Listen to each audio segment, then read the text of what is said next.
guys, I'm Mike, and this is the Board Game Rundown. I have Sean Jacquemain with me from Kids Table Board Gaming. He's got a couple games he's going to talk to us about. One of them is coming to Kickstarter later this year.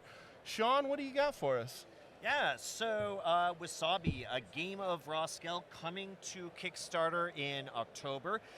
This is actually a re-implementation of an older game that came out a few years ago. Okay. And it is a design by Josh Cappell, who is actually our artistic director.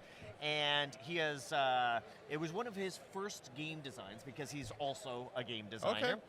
And he looked back at that game and he saw some of the mistakes he made as a first-time designer. Sure. It was like a little too rewarding for success, a little too punishing for failure. So he kind of was tweaking and working with the existing rules, and he wanted to do a more streamlined version of it. So that's kind of where it all came about for us. And it's been out of print for a while now, and there's a lot of people, a lot of fans of the original game, so we wanted to make it available again. And we generally do Kickstarters for our games. So, of course, we wanted to add all sorts of extra content to it. So the way the game works is we are sushi chefs. And I kind of call it Sushi Scrabble because each turn you are adding different ingredients to a grid and you're working on various sushi recipes. Okay. And you're trying to complete those. On turns where you complete a recipe, you're going to score them out and get points for that. And on turns where you don't complete a recipe, you're going to be able to either take a power card or wasabi cubes that are starting to pile up. And each of those are going to be worth points at the end of the game. So the new version is going to be, as I say, streamlined, updated rules. They're going to be a little bit more balanced to the way modern board games are. And also, we're going to have a whole bunch of extra content in there. So there's going to be mini expansions, new ways to play, new ways to score. So if people were fans of the original, this one is going to be even more rewarding for them. And if you've never played it or never heard of it, it's going to be an all-new game, but very accessible for everybody. Awesome. Now, you said he's your art director, and of course, we were just complimenting you on your art direction because everything is very colorful. Yeah. Everything pops off the box. Even just walking by your booth, it's like you want to stop and see what's going on over there because everything just pops off your banners. Yeah.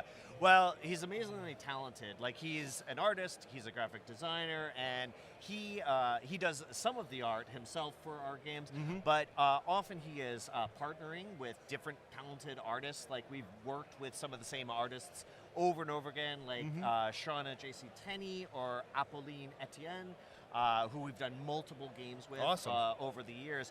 And Josh is just really good at communicating and giving direction as to what he wants in his box covers because, as you say, like, I mean, each one has a real distinct look to it. You can tell it is a KTBG game at a distance, and that's kind of like the idea that we're going for. We want our games, our line to have a distinct look to them. And I think, as you say, he's been very successful with that. So, absolutely. Yeah. And so, of course, he not only directs some of the art, but he's designing some of these games. Therefore, he's obviously playing them.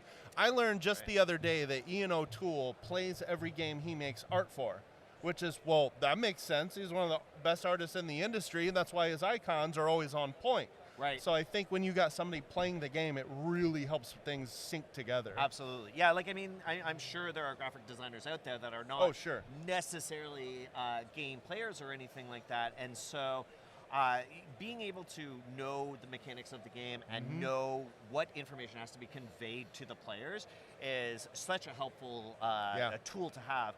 Josh is also responsible for all of our rule books. Awesome. And we often get compliments on like how easy it is to learn games from our rule books. So he's just good at communicating through, you know, art and images and text, and making sure that everybody has the information that they're going to need to play the game. So, that's a great compliment, because there's nothing worse than a bad rule book. You hear that all the time. Like, you hear that all the time. That, like, I mean, it really makes a difference.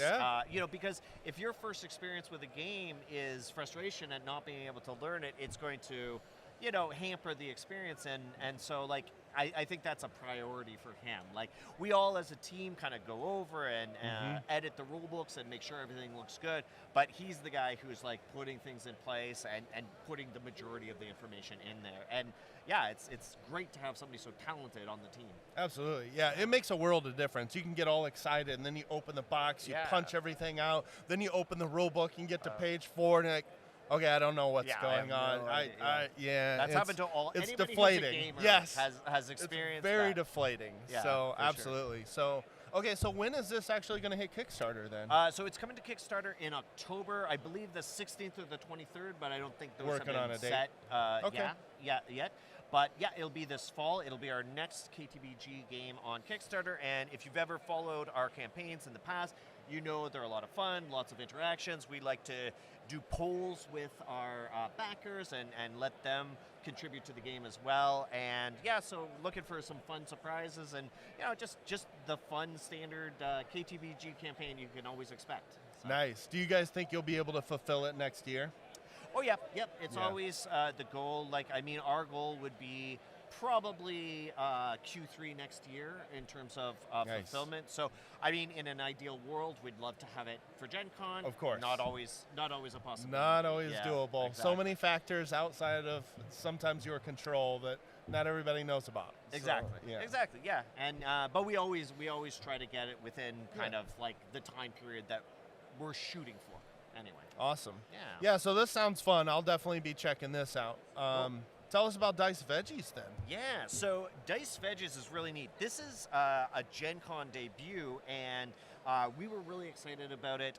We very rarely have had like a game that debuts at Gen Con, so we were really promoting it strong. And the cool thing about this game is like you kind of look at it and you see it on the table, and you can pretty quickly say, I know what is going on in this game. You can tell what the game is all about. So the idea of Dice Veggies is that we are chefs. Oh, I would like to point out, we do games that are not food-based. This is, we do some games that have to do with other things, but just a coincidence we have these two. But Creature comforts, there you go. Creature comfort, that's right.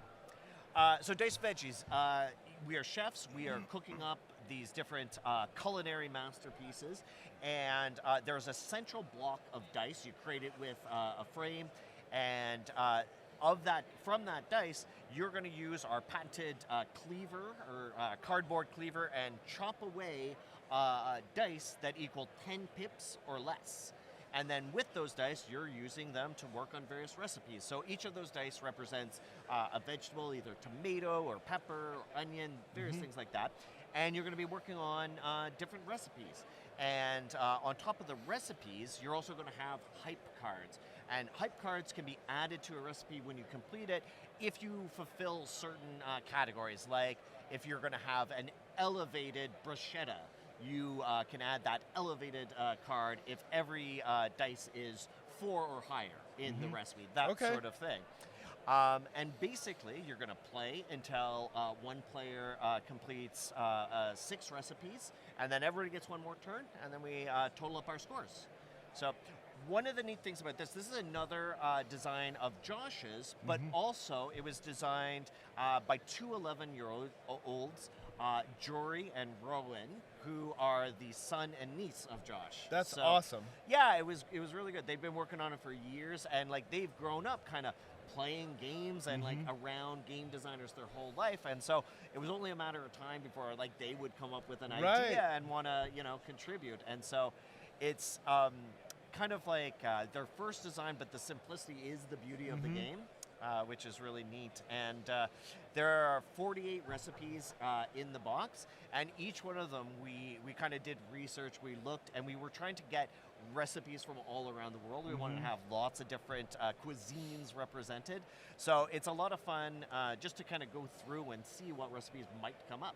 Yeah. No, I think that's really cool that you've got kids that actually made this game. That's amazing. And I think it's I really like elegance in games. If you can take a game and it doesn't have to have this 50-page rule book, and you can still make interesting decisions during that game, I am very impressed with that. So And you know, I was really impressed with Creature Comforts because it's like that. It's not that hard to learn, but there's some really interesting decisions to make in that game. Absolutely, absolutely. Well, I mean, I think that is our design philosophy, our development philosophy, and those are the games that attract us as well, where the complexity comes in the decision making, not in the rule book. You know what I mean? Because we want people playing as quickly as possible. You know, like we're fans of games where you know, you can be playing in no time, but you agonize over certain decisions, but not over the comprehension of the rules. And that is a key, especially because we focus largely on family games and kids games.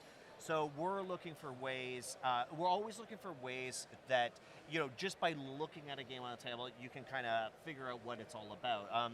Another game of ours, Fossilis, it is beautiful tactile game about digging through a dig site where paleontologists uncovering dinosaur bones and trying to complete these dinosaur skeletons. And just looking at it on the table, people pretty much gronk it right away. So I met David at Diaz, yes, David Diaz at Origins for the first time. Great guy. Yeah, he was great. Yeah. What games have you guys been selling the most of at the con, do you think? Yeah, so Creature Comforts is always a really big seller for us. It's a great game. Yeah, and what's wonderful about it is that I think it's probably our biggest hit so far. It has got the best reviews. It made the biggest splash when it came out. But there's still people discovering it for the first time. Like I've had so many people come up to us in the booth and just say, "Oh, this is a cozy looking game. Like that looks great." And yeah, it's great to have people discover that for the first time. So that one's selling very well. Fossilis, interesting story about Fossilis is we had not, we published it during the pandemic, and so we had not had it at a show until Origins last year. And when we debuted it there and then at Gen Con a few months later, people had not seen it, and so it has such a great table presence that people just come up to it and they want to know more about it. It's like a beautiful tactile game, and that has attracted a lot of people. So those two have been big sellers, and then Power Plants, which is you know, a game about magical gardening, and it is a tile laying area control game, and it's just colorful and it draws people in. And I think that's one of the reasons it's been a big seller for us too. I really like that you guys use a lot of unique themes in your games. Yeah. There's, you know, I play a lot of heavy Euros as well, and all of them kind of stick to history themes and trading things and 15th century Europe. Yeah. This is a breath of fresh air, in my opinion. Yeah. Well, you know, the thing is that like we. Helena, the owner of the company, she's really driven to have interesting, unique themes that are going to have a wide appeal. And like history themes are great. Like we play lots of games with history themes, but when we're doing our games, we're always looking for kind of like the fun thing, the hook, you know? And a hook can come from a mechanism, or it could come from a component, but it could also come from a theme. And I think that like something like creating sushi rolls or cooking food, you know, those are themes that we don't see, we're starting to see more and more of, but it's nice as like a bit of a change, you know. No, I agree. You guys have definitely carved out a space with these colorful boxes and approachable games and unique themes, and you guys are obviously doing really well at the con too. Yeah, so. It's great. Like I mean, I love being at cons. Are draining. They are exhausting. Like we are on day 4 of 4, and so like everybody has had a long weekend, but at the same time, they kind of rejuvenate us in a way because it's where we get to see people excited about our games, excited about hearing about it. Yes. You know, fans come up and they say, "Oh, I have all of your titles," and like that is rewarding for us because it's like one of the only venues where we do get to really interact with people and sort of, you know, a lot of times we're kind of working in a vacuum and we don't really understand. Or we don't remember that these games are going out and hitting tables, and like, I mean, especially our games, which can be introducing like the next generation of gamers. Like, if we can have a hand in that, and we can like introduce kids to gaming, that's such a good feeling. It's one of my favorite things to do is just find people that are not really big into gaming and let me show you something you haven't seen yet, and then they go, "Wow, where can I get that?" Afterwards. yes, Yeah, that is then one of you've the done your job, best right? feelings. Yeah. And these are the type of games I could definitely see that happening Yeah. with some of the people I game with. But you're right, it's, after 4 days, it can be a little draining, but at the same time, it validates everything that you're doing. Absolutely, yeah. And I mean, our booth has been busy. We have a great demo team. Like we've brought in a bunch of people who are just amazing at showing off the games. And it's like, if you're excited and passionate about a game, that kind of comes through. It does. And it's going to translate to customers, fans, all that sort of thing. So, yeah, we've been really, really lucky with the staff that we've had, too. Awesome. So, all right, Sean, I'm curious. So, how long have you been a gamer? What are some of your favorite games? Yeah, great question. So, I've been a gamer. I mean, all of my life, I have been a gamer. I grew up, I have two brothers. I'm the middle of two brothers, and we had a cottage growing up with my parents, and we would, like this is like an old rustic cottage with like no TVs or anything like that. And what we would do is we would play games, and we would we started with Clue and Monopoly and that sort of thing, and kind of moved our ways up from there. So favorite games, very difficult to say. Like I've loved many over the years, but games that I still play now that are like heavily in my rotation. I play a lot of Seven Wonders, which is like a slightly older game, but I just think it's like pretty good. Yeah. I really like Hanabi, which is a very interesting cooperative game. It is interesting. It's a meditative game. I think that game is not for everybody. I know a lot of people get stressed playing that one, but I have a lot of fun playing that one. I played a lot of games like worker placement games, games like Alien Frontiers, Castles of Burgundy, things like that. So like my tastes go from like really accessible, family style games to like a little bit heavier mid-weight Euros. I can play heavy games, but I have to be in the right mood for it. Yeah. And, it's got to be like the right setting and with the right people. Absolutely. You know what I mean? So I know. We keep trying to convince our buddy Bob over there to not keep bringing so many big boxes. We don't have time to play them, Bob. Yeah. You can't bring those games to Gen Con. I've got a friend, and he went through this stretch of about 5 years where he was backing everything on Kickstarter. Like he was getting giant boxes sent to him like every month. And I would always say to him, like, I will play these games with you, but you have to learn them and teach me. Like, otherwise, like, we're never going to get these to the table. Yep. And, you eventually will, and we will get them to the table and stuff like that. So I'm happy to play whatever. Like, honestly, there's no game that I won't play. I'll play a party game. I will play, a heavy whatever. It really, as you know, it comes down to the right people, the right time. You know what I mean? And the group that you're playing with. Like, just one. That game, like if you've played ever it last night, just one. Like that is such a great game to just have in your game bag because it's so simple. People can drop in and out, and you laugh about it, you have fun playing it, and it's just silly fun. Like that sort of thing, I have so much fun with. But I will sit down and play like a long Euro too. So. I'm the same way. I like some of those games just as much as some of my heaviest worker placement games. Does that make us omni gamers? Is that the term? I think that's the term. Although I've never played any collectible card games at all. Oh yeah, okay, that's fair. I've never got into Magic. I haven't played like any Warhammer or stuff like that. That's fair. Yeah. But at the same time, like you said, if somebody's like, "Hey, I got this game set up. You want to play Warhammer?" Yeah. All right, sure. Yeah. I'd try it. I just hasn't happened. Yeah, exactly. Well, you can't learn every game yourself, so like sometimes you need somebody invested in those games to come by and teach you.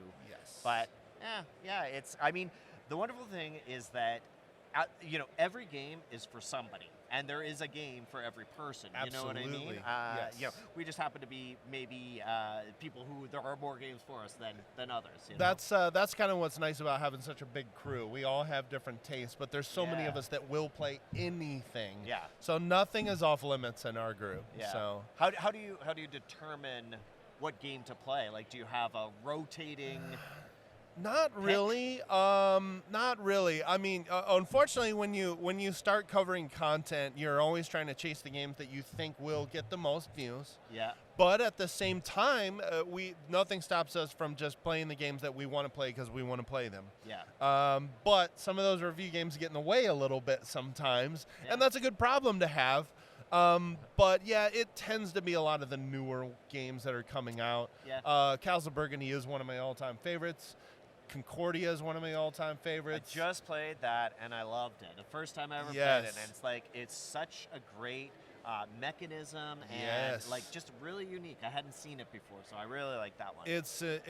That's another one that is so impressive to me because the depths of decisions you have to make compared to the rule set.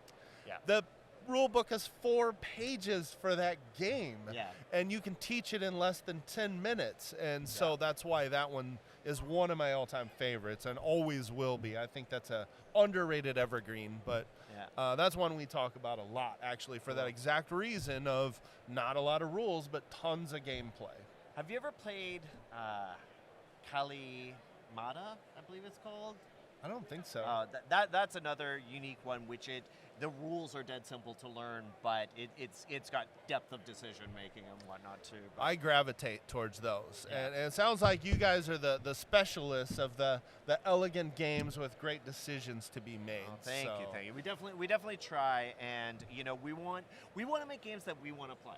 At the end of the day, and I think that is a goal for any publisher. It should be a goal for any publisher. Because you were a gamer first, right? Yeah, absolutely. Grew up gaming, and I started work at Snakes and Lattes Board Game Cafe in Toronto. I've heard of that. Yeah, it was kind of in 2010 it opened, and it was kind of like this eye-opening thing because we never thought people would come and pay a cover charge to play board games, but we were wrong. People it was an insanely popular place to be for a really long time, and so that kind of got me into the industry and got me, kind of opened my board gaming world up, and then from there it's just been, I've been very lucky to make good connections and get the job I have. I mean, that place is popular enough that I've heard people talk about it on social media. Oh yeah, yeah, for sure. Well, it was one of the first board game cafes to open up, and there are people who have come out of there, like many of my co-workers who we were game teachers in this little cafe in Toronto. We've gone on, many of my friends from there are now in the industry working, and they've got, careers in social media or sales or whatever it might be. So many people have gone on to actually work in the industry from there. So yeah, it was a good launching pad. I'm actually going to Vancouver in about 2 to 3 weeks, and there is a pizza gaming cafe there. Ooh, that sounds good. Of course, I can't remember the name of it now, but I've never been to a place that games and also serves food. We're from not a very big town in Indiana, so we don't have anything quite like that there. Yeah, it's a good thing. I mean, obviously, many of your games end up being victims of foods or drinks or whatever, and you just accept that that's going to happen. But it is quite interesting because the collection that you're going to put out there, you tend to figure out what games work well in a cafe and what games are not cafe games. You may play a game and think, this is a great game, but it is not a cafe game. I'm not gonna have this in the cafe because it would take too long to teach, or it's too complex, or it's too fragile, whatever it might be. But then there are games that are perfect, for a cafe. So you get an eye for them. Absolutely. Yeah. All right, Sean. Anything else you want to say before we wrap this up? Just thank you for everybody who's come by the booth. Thank you to you, Mike, and we're just happy to be here, happy to be a small part of this industry. So yeah. Awesome. You guys are doing great things. I really appreciate your time today. Yeah, thank you. All right, guys. This has been Mike at Gen Con booth 1931, and this is Sean with Kids Table Board Gaming. We'll see you next time.